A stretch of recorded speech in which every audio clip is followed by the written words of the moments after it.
આજે હું તમારી સમક્ષ વેકેશન સ્પેશિયલ મંચુરિયન જે બધાને ભાવતા હોય છે, મોસ્ટલી એનેમાં કિડ્સને વધારે ભાવતા હોય છે, તો એને વેકેશનમાં થોડું ઇસ્યુ થતો હોય કે રોજ સાંજે આપણે શું આપવું.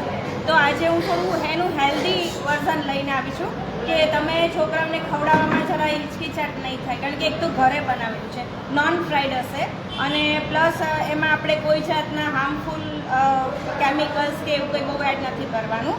તો બહુ તમારો ટાઈમ નહીં લઉં, ફટાફટ ચાલુ કરીએ. તો એની માટેના ઇન્ગ્રીડિયન્ટ્સ છે અહીંયા. આ છે એકચ્યુઅલી મોસ્ટલી એકલા કોર્નફ્લોરમાંથી બધા બનાવતા હોય છે. તો મેં અહીંયા જેટલો કોર્નફ્લાર એટલો જ રાઈસ ફ્લાર એટલે ચોખાનો લોટ લીધો છે. એટલે એકલા કોર્નફ્લારથી છોકરાઓના કે કોઈ બી એમ પેટમાં બેસી રહે, એટલે અહીં મેં મેંદોય નથી લીધો. ખાલી આમાં મેં 2 ચમચી મોટી ચોખાનો લોટની સાથે 2 ચમચી મોટી કોર્નફ્લાર, આપણો જે રેગ્યુલર કોર્નફ્લાર વ્હાઈટ કોર્નફ્લાર બજારમાં મળે છે ને, એ મેં આમાં લીધો છે. અને એની સાથે આપણે બધા જ વેજીટેબલ્સ જે અત્યારે સમર્સમાં આપણને મળે એ બધા જ આપણે એડ કરવાના છે. તો એની માટે મેં અહીંયા ઝીણા સમારેલા કેપ્સિકમ લીધા છે, એકદમ ઝીણા, અને ઝીણી સુધારેલી એકદમ લીલી ડુંગળીનો લીલો ભાગ એવું લીધું છે. આમાં જે ના ખાતા હોય લસણ ડુંગળી કે એવું કંઈ, એને એ બધું સ્કીપ કરી દેવાનું, તો બી કંઈ ફેર નહીં પડે ટેસ્ટમાં. આ છે એકદમ ઝીણા ચોપ કરેલા ગાજર અને ફણસી, એકદમ ઝીણું સમારી લીધું છે. મેં તો જો કે મિક્સરની અંદર પલ્સ મોડ પર એકદમ કરી દીધું છે, એટલે તમારે આપણે વોફલ બનાવીએ છીએ ને તો એની અંદર કાચું ના રહે, એટલા માટે.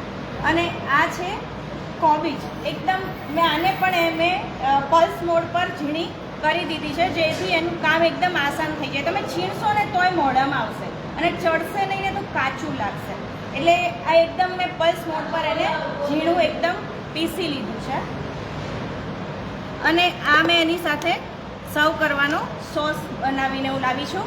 આમાં કંઈ જ નથી કરેલું. મેં ઝીણી સમારેલી લીલી ડુંગળી, આદુ મરચાં અને લસણની પેસ્ટ અને કેપ્સિકમનો એકદમ ઝીણો ભૂકો કરી અને બધાનો સેજ તેલ મૂકીને વઘાર કરી, પાણી, મીઠું, મરી અને સેજ સોયા સોસ નાખીને મેં આ સોસ તૈયાર કર્યો છે. એ આપણે એની સાથે સર્વ કરીશું. આ છે soya sauce, red chilli sauce અને ગ્રીન ચીલી સોસ. એ આપણે થોડી થોડી અમાઉન્ટમાં ટેસ્ટ પૂરતું આમાં એડ કરીશું. આનું કોઈ રિપ્લેસમેન્ટ નથી, એટલે આપણે આ જ એડ કરવું પડશે, નહીં તો ભાવશે નહીં. જે આપણે મંચુરિયનનો ટેસ્ટ દેવો છે ને, એ આટલું તો આપણે એમાં એડ કરવું પડશે. આ છે આદુ મરચાં લસણની પેસ્ટ, જે 2 ચમચી છે, એકદમ ઝીણા મિક્સરમાં જ કાટેલા છે. અને આ તેલ છે ગ્રીસ કરવા માટે.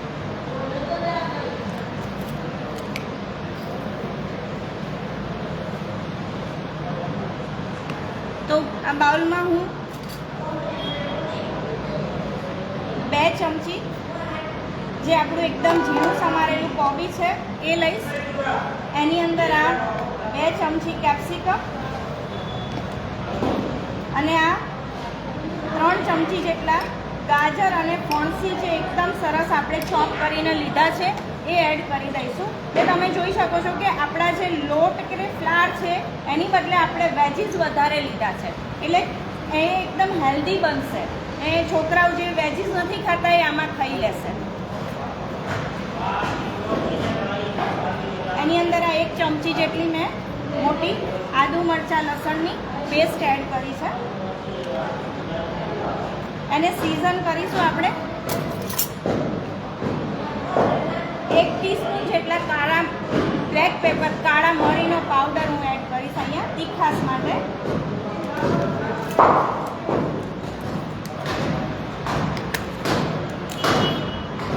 અને આ 1 ચમચી જેટલું મીઠું નાખીશ.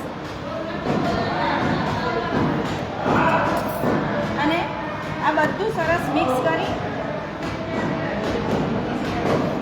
એની જ અંદર 1 ચમચી જેટલું આપણે તેલ ઉમેરી દઈશું, જેથી એકદમ સરસ મિક્સ થઈ જાય. અને આપણે વોફલ બનાવીએ ને તો એકદમ મોઇસ્ટ અને સોફ્ટ બને. તમે તેલ એડ કરશો ને તો એમાં સોડા નાખવાનો જરૂર નહીં પડે. જો તેલ નહીં નાખો તો તમારે સોડા એડ કરવા પડશે.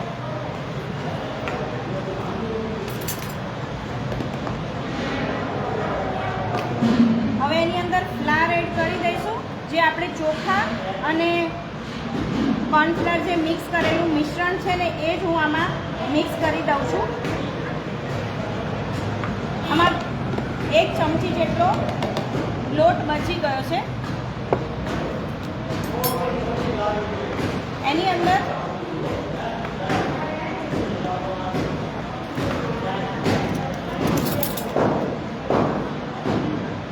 ચમચી જેટલો ગ્રીન ચીલી સોસ નાખીશું. ગ્રીન ચીલી સોસ થોડો ઓછો નાખવાનો, જે એ થોડો ટેસ્ટમાં કડવો લાગતો હોય છે, એટલે એ આપણે 1 જ ચમચી ઉમેરીશું અને 2 ચમચી રેડ ચીલી સોસ ઉમેરીશું, જેનાથી થોડી તીખાશ આવશે અને સહેજ ખટાશ આવશે. બિકોઝ એ બહારનો છે એટલે એમાં વિનેગર એડ કરેલું હોય છે.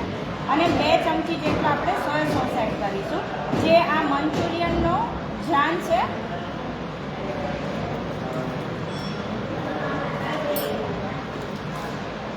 બધું એકદમ સરસ મિક્સ કરી લઈશું.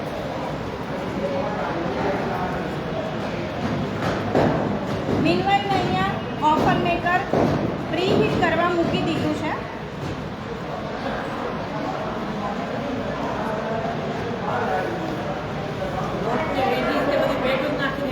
હા, આમાં બધા વેજીટેબલ પહેલાં મિક્સ કરી દીધા મેં.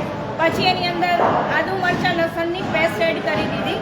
પછી અંદર બધા સોસ અને તેલ નાખી દીધું. પછી અહીંયા કોઈને ભાવતા હોય તો વ્હાઈટ તલ અથવા કાળા તલ પણ એડ કરી શકાય. કોઈને જો ભાવતું હોય તો એ બી એનાથી ક્રંચ પણ આવશે અને ટેસ્ટ પણ આવશે. સોરી, આ સ્પ્રિંગ અનિયન નાખવાની રહી ગઈ હતી, એ પણ હું અહીંયા એડ કરી દઈશ.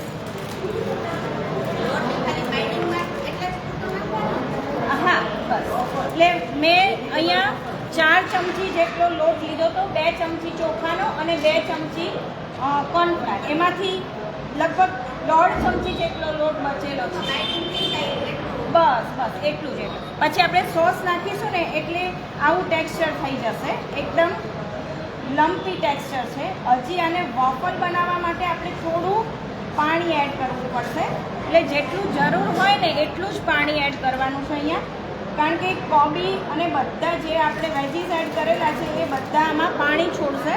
અને બધા આપણે જે સોસ નાખેલા છે એ પણ લિક્વિડ કન્સિસ્ટન્સી હોય છે, એટલે એ પણ પાણી છોડતા હોય છે.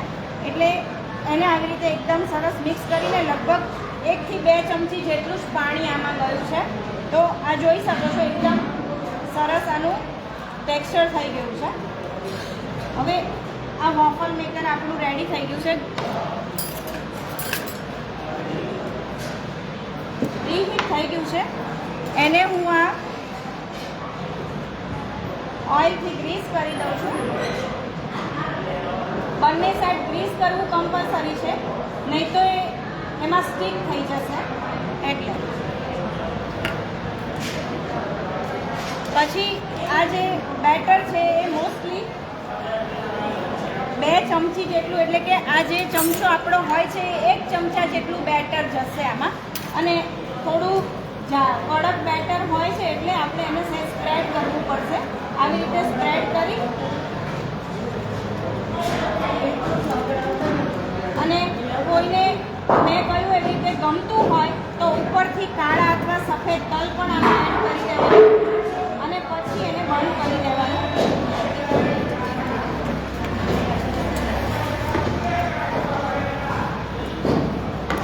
વોફરને બનતા 10 મિનિટ 10 મિનિટ મિનિમમ બંને બાજુથી એકદમ ક્રિસ્પ થતા થાય છે. કોઈને એકદમ સોફ્ટ જોઈતા હોય તો એ થોડા વહેલા પણ લઈ શકે. અને આ જ વસ્તુમાં તમે વોફર મેકર નથી તો તમે ગ્રીલમાં પણ કરી શકો. અને બીજું કે તમે આને પેનકેક્સ પણ બનાવી શકો. પેનકેક્સ માટે તમારામાં હજી થોડું વધારે પાણી ઉમેરી દેવાનું. અને આપણે જે રીતે પુડલા બનાવતા હોઈએ, પેનકેક્સ મતલબ કે નાના નાના ઉત્તપમ અને પુડલા, એ પણ આ જ બેટરમાં બની જશે. અને તમને એવું લાગે કે નથી ભાવતું તો સહેજ અમથો તમે સોડા, આપણો બેકિંગ રેગ્યુલર સોડા જે આપણે ઢોકળા મુઠિયામાં નાખીએ એ પણ તમે આમાં એડ કરી શકો. પણ મોસ્ટલી જરૂર નથી પડતી. પણ આ તો ઘણાને એવું સહેજ ફ્લફી ભાવતું હોય કે આ આમ કડક પડે છે તો એમાં તમે સહેજ ચપટી સોડા એડ કરી શકો. એનાથી એકદમ સરસ ટેક્સચર આવશે, એકદમ ફ્લફી ટેક્સચર બનશે. સેન્ડવિચ ટોસ્ટરમાં એ કરી શકાય? હા, એમાં પણ બહુ સરસ છે. એના માટે કંઈ નાખવાનું નહીં, વધારે લોટ કે ના આ જ બેટરથી તમે આમાં સેન્ડવિચ ટોસ્ટરમાં ગેસ પર પણ બનાવી શકશો. બધાની પાસે મેન્યુઅલ સેન્ડવિચ ટોસ્ટર પણ હોય છે તો એમાં પણ આ જ વસ્તુ, પણ નીચે ગ્રીસ કરવું કમ્પલસરી. ગ્રીસ કરશો બે બાજુ તો એકદમ સરસ રીતે નીકળશે. એટલા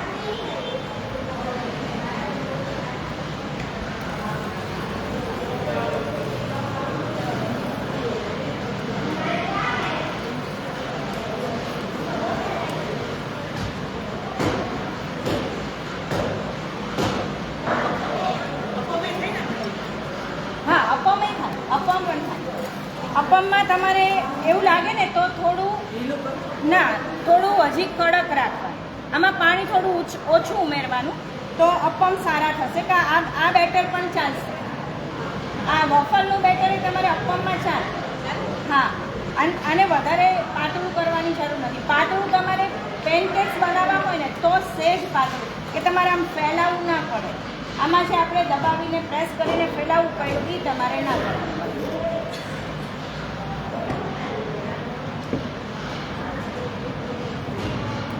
આમાં પાણીનું પ્રપોર્શન વધારે હોય છે એટલે આ એકદમ જે આપણા બ્રેકફાસ્ટ વોફલ કે સ્વીટ વોફલ જેવા કડક નહીં થાય. એ આપણે બહાર ખાતા હોઈએ છીએ એકદમ કડક, એ લોકો આમ ઉપર સ્ક્રેપ કરીને અવાજ સંભળાવતા હોય છે કે આ એકદમ કડક થયા છે.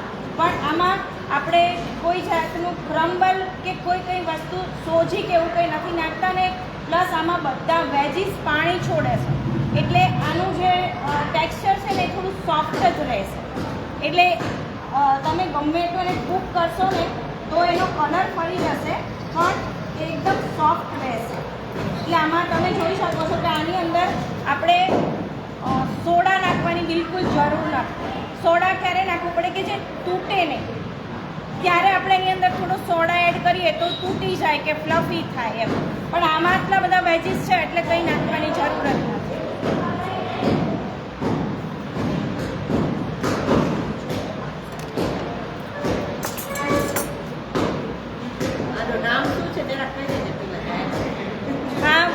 સેવરી મંચુરિયન વોફલ છે જે બજારમાં મંચુરિયન તળેલા મળે છે એનું આપણે વોફલ બનાવ્યું છે.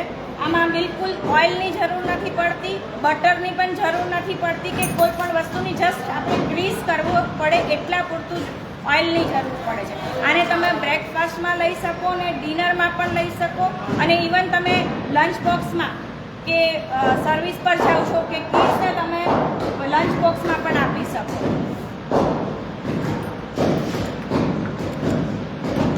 અને ઘણા લોકો એવા હોય છે કે જેને કાયમ ઘણા બધાને સેવરી વસ્તુઓ ભાવતી હોય છે, સ્વીટ નથી ભાવતું હોતું, ઓછું પ્રિફર કરતા હોય છે તો એ લોકોને પણ આ થોડું વધારે પ્રિફર કરતા હોય છે તો એ લોકો માટે પણ આ બહુ સારો ઓપ્શન છે.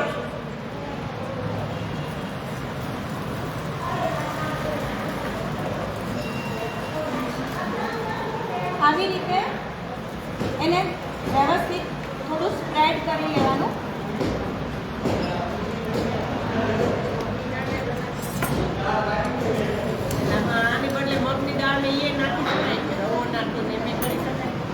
એટલે પર્ટિક્યુલર આ જે મંચુરિયનનો ટેસ્ટ છે ને એટલે આમાં આપણે આ નાખેલું છે કોર્નફ્લાવર અને રાઈસ ફ્લાવર.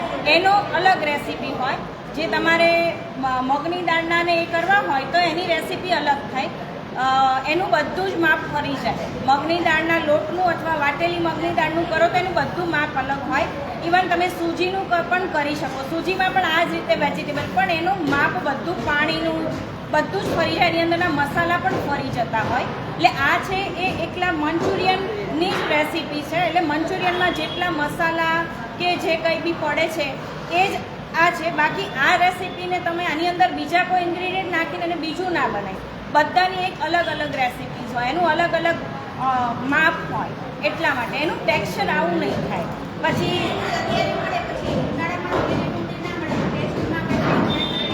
ના, તમે એની બદલે મેં કીધું ને કે જે લોકો લસણ ડુંગળી નથી ખાતા ને એ લોકો પણ ઇવન આ જ બનાવી શકે. પણ એમાં એમને શું કરવાનું છે, લસણની જગ્યાએ આદુ મરચાંની એકલી પેસ્ટ નાખી દેવાની અને ડુંગળી સ્કીપ કરી દેવાની. એની બદલે તમે સ્પીનચ, પાલકને ઝીણી સુધારીને એડ કરી શકો છો. હવે તો પાલકનો ટેસ્ટ અલગ આવતો હોય છે.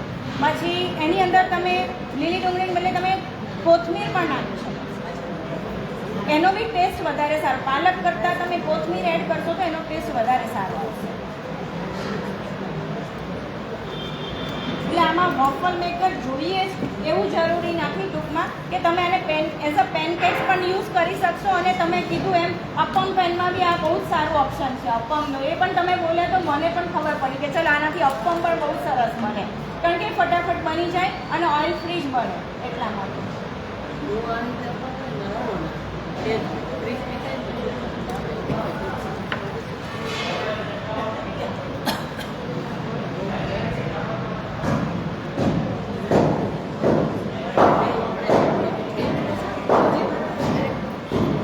આમાં કોઈને ભાવે તો થોડો ટોમેટો કેચઅપ પણ આમાં એડ કરી શકાય બેટરમાં, પણ એનાથી થોડો સ્વીટ ટેસ્ટ આવશે.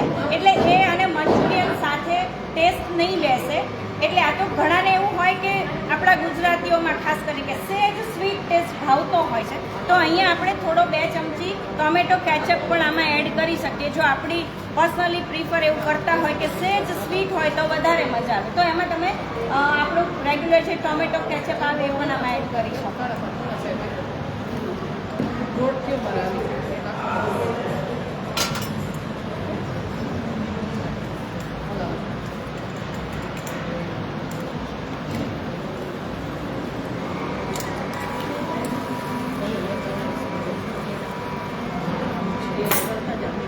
તો આ ઠંડુ થયા પછી તમે આને એકદમ હાથ પણ અડાડી શકો છો અને કરી શકો છો. તૂટતું નથી પણ એકદમ સોફ્ટ ટેક્સચર છે. જો તમે જોઈ શકો છો, જે આપણે બજારમાંથી લાવીએ એકદમ કડક હોય છે, એ તાળવામાં વાગતું હોય છે. તો આ કિડ્સને બી ચાલશે, લંચ બોક્સમાં પણ આટલું જ સોફ્ટ રહેશે અને એકદમ તમે કન્ઝ્યુમ કરી શકશો. ઇવન તમે બપોરે બી આને સવારે લઈ જાઓ અને બપોરે બી ખાશો ને તોય આવું જ ટેક્સચર રહેશે.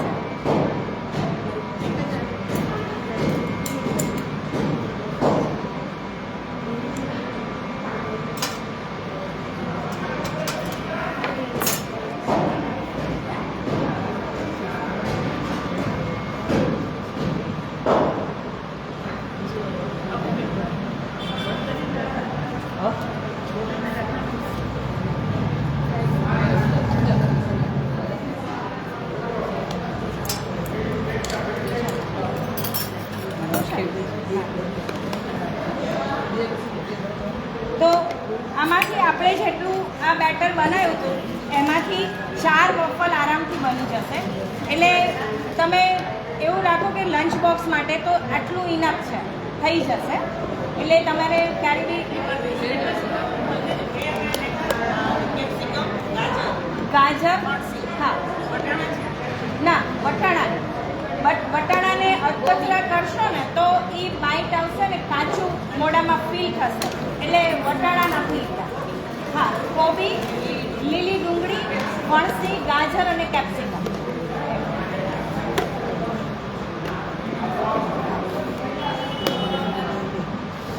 તો આપણા વોફલ રેડી છે. આને તમે આ સોસની સાથે ડીપ કરીને પણ ખાઈ શકો છો. ના એટલે હા, એક કરી દો કે બધાને ટેસ્ટ. અને આવી રીતે આની ઉપર આ સોસને આમ ડ્રીઝલ કરીને પણ તમે ખાઈ શકો છો. અને સોસની કન્સિસ્ટન્સી પણ તમારા ટેસ્ટ અકોર્ડિંગ આ સેજ તમે હજી થીક પણ રાખી શકો, એટલે તમે એની ઉપર સર્વ કરવા ટાઈમે એકદમ પોર કરી શકો. તો આ આપણા વોફલ રેડી છે.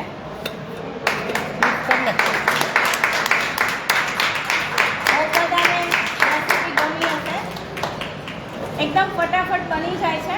અને જો તમે પ્રી પ્રિપરેશન કરેલું હોય રાત્રે કે સવારે બધા વેજીસ કાપી અને એરટાઇટ કન્ટેનરમાં ફ્રીઝમાં સ્ટોર કરીને મૂકી દો તો સવારે ફટાફટ ઇવન તમે આ બેટર પણ રાત્રે બનાવીને ફ્રીઝમાં મૂકી દો તો સવારે તમે બિકોઝ આમાં આપણે લિવનિંગ એજન્ટ કંઈ જ નથી નાખેલું એટલે સવારે એ ડીએક્ટિવ થઈ જાય કે એવો કંઈ જ ઇશ્યુ નથી થતો. એટલે તમે રાત્રે બનાવીને જ આ બેટર મૂકી દો અથવા સવારે બનાવીને તમે સાંજે કરો તો બી ચાલશે.